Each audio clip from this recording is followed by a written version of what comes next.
it, because we are the origin of all coming evil. Well, does man, do you think, need to have the concept of sin and evil to live with? Is this part of our nature? Well, obviously. And of a redeemer? That is an inevitable consequence.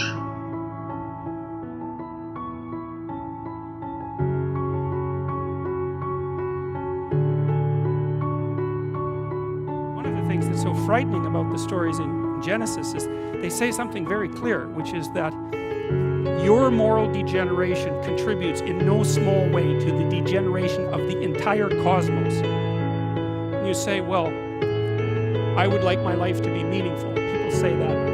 Really, would you? Really? You really would like your life to be meaningful? You think maybe people would trade a little nihilism to not have to face that particular realization, and I think people do that all the time.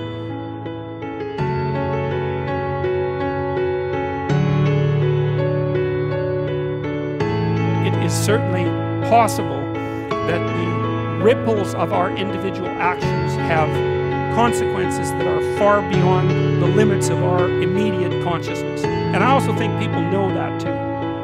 They know that in the way that people know things when they don't want to know them, which means they know them embodied, they can feel them, they can sense them, they have an emotional response to them, but there's no damn way they're going to let them become articulate because they don't want to know. And when you're feeling guilty and ashamed about the things you've done or not done, and I know that can get out of hand as well, it's often because there is a crooked little part of you that's aiming at the worst possible outcome. You know, one of the things Jung said about the shadow, you know, that Jung's famous idea that everyone has a dark side and that dark side needs to be incorporated and made conscious. Jung said that the shadow of the human being reaches all the way to hell.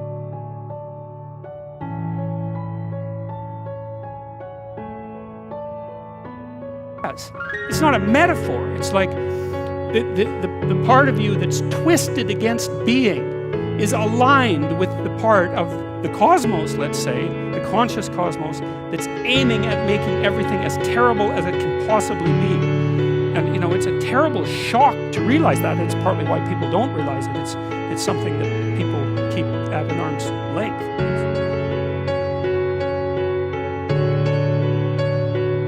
Do you now believe in God? Now?